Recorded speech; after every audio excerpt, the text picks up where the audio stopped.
Hello, my name is Aaron Davis and I am starting a new YouTube channel.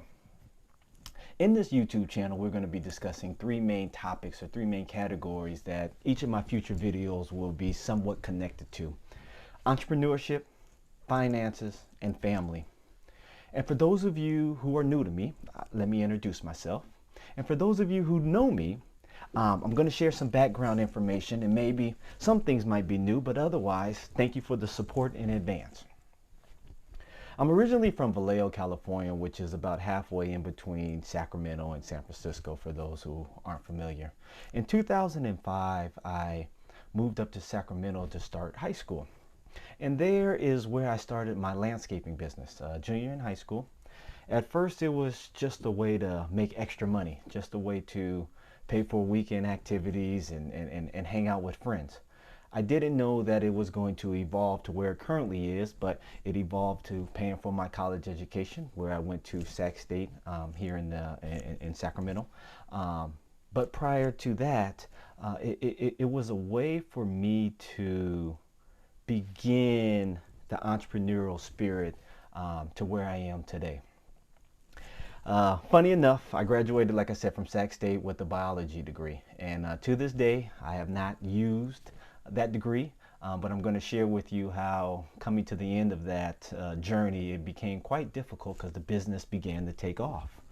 And it almost led me to dropping out of school because my business was taking off at that last semester. And I remember times where I would go to class, run back out into the field to help my guys, and do that for a whole semester. And I questioned whether or not I really wanted to continue attending school. And so that leads to the first topic that I brought up, which was entrepreneurship. And I know that there is many YouTube channels that speak on this topic.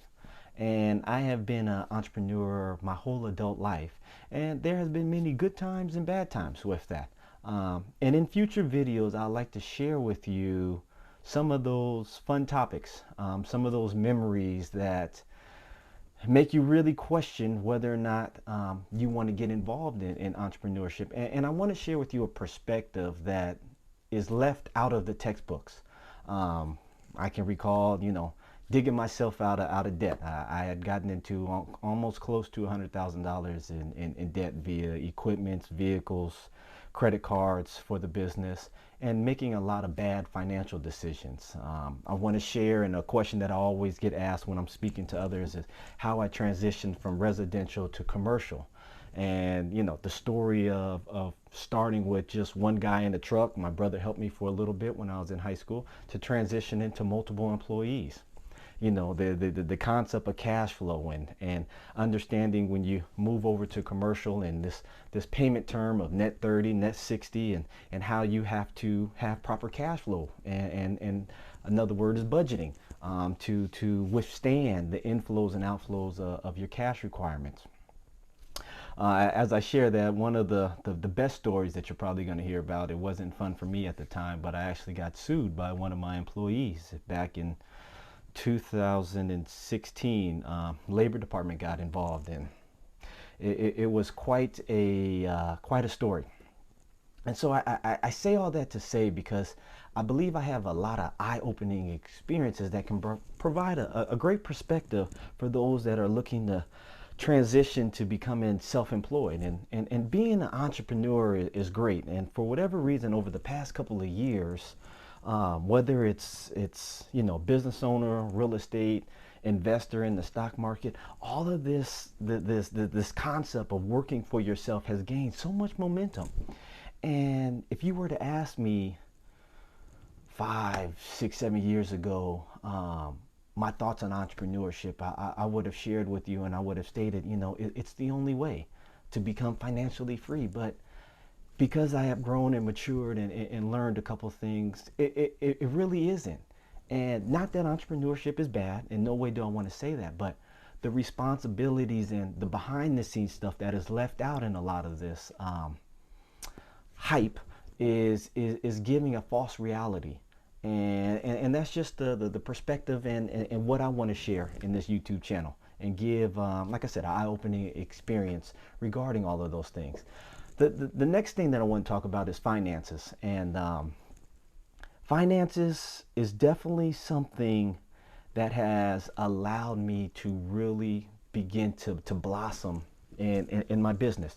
And it's finances within the business, cash flow, P&Ls, things of that nature. But then it's just finances at home, retirement, investing, that kind of finances. And so, financial literacy can mean so many things. And every 5 years or so in my life, my financial literacy has really grown and matured. And I take you back to high school. My financial literacy coming out of high school was, basic credit card knowledge, how to purchase a car at a decent interest rate, and how to buy a stock on the stock market.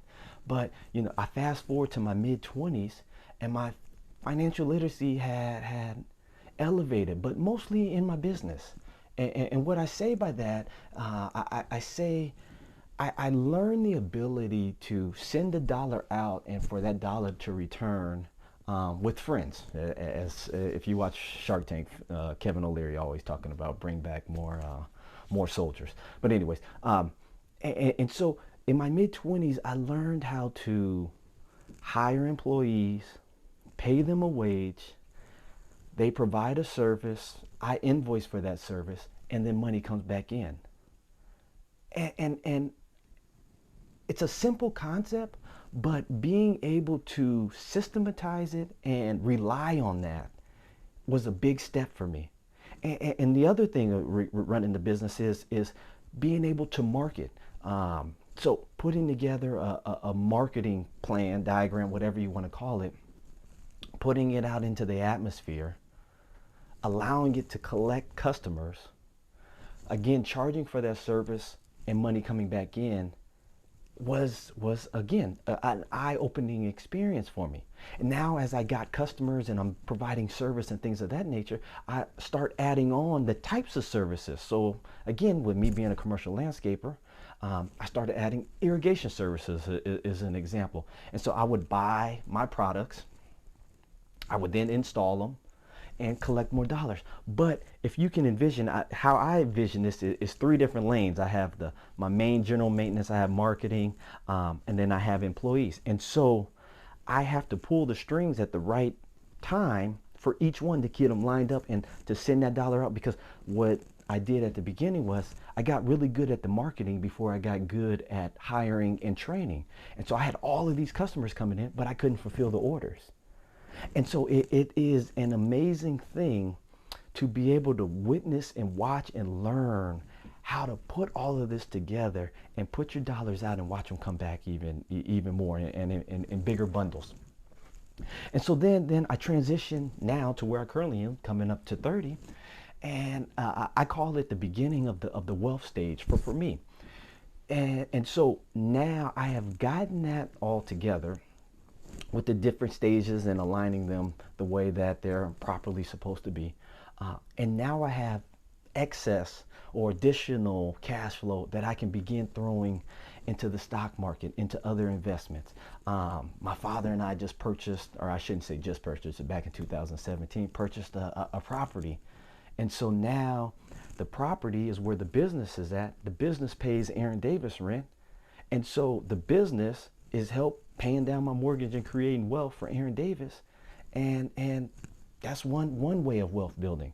Another way is every month, I'm pulling cash out of the business to invest into the stock market, getting dividends off of some of those buy and hold strategies, long-term investments. And so month over month over month, it's beginning to snowball. And so these small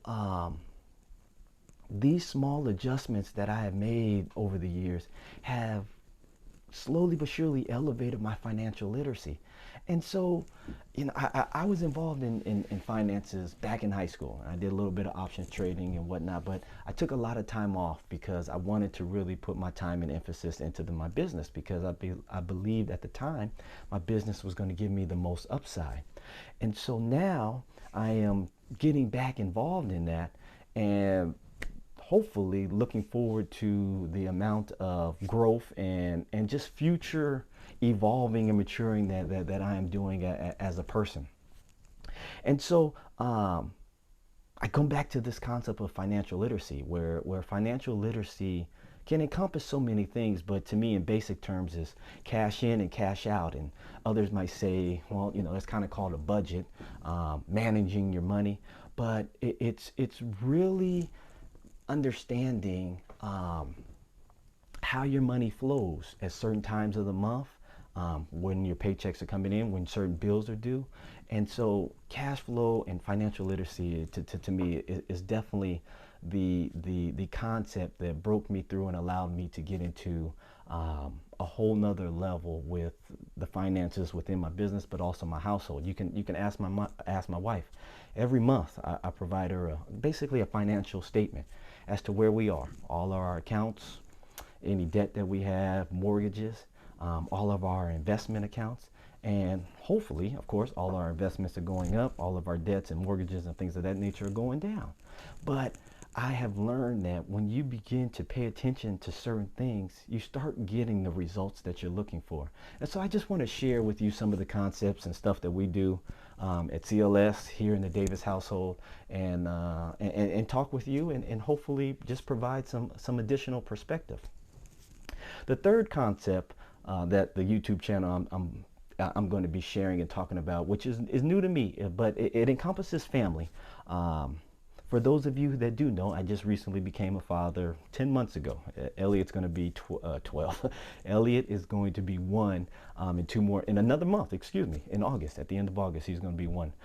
And so this concept of being a dad and has really been a rewarding experience, to say the least. It's being able to have someone to look over.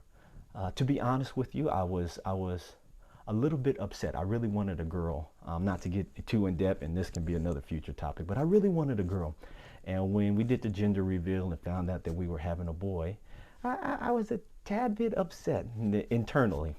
But having Elliot and being around him has really been great for me, and rejuvenizing me with my business and future endeavors, and just really preparing and trying to set him up the way that I best can. And so in addition to that, I have 2 younger brothers, and I have a younger sister that is out in LA, and we are trying to just be great examples. And when I say we, my wife and I, be great examples to our siblings, and just provide them with any information that we can to help them grow. My wife and I have been married since 2018, and we're coming up on our 3-year anniversary. And so this dynamic of being a new family, starting a family in COVID, it has really been interesting. And I would just like to share my perspective and what we're going through, what we have learned. I don't really want to say the mistakes, because I don't feel that we have made any mistakes as of yet. But again, just a perspective of what it's like having a newborn in COVID times, and how we are growing as a young family, and the questions that we're asking as Elliot is getting older, and what we're doing for Elliot. And so in conclusion, with all of that being said, entrepreneurship, again, has been in my life. For all of my adult life, I have personally been doing it, but my father has been an entrepreneur since I was born, so I have been around it. And finances are something that I enjoy doing, has taught me a lot. I've gotten beaten up by my own finances and the financial decisions that I've made. And so I just want to share with you some concepts and some things that have worked for me, that have worked for us, and hopefully, again, get any type of feedback on questions or things that you might have, and some suggestions that I can make to your situation. For those of you who are interested in hearing more on this stuff and hearing my perspective, please feel free to subscribe and stay in tune with the videos that I'll be posting. And if you know of anyone else that's looking to transition into self-employment, business ownership, investor, things of that nature, pass this video on, and I look forward to future conversations together. Thank you, Aaron Davis.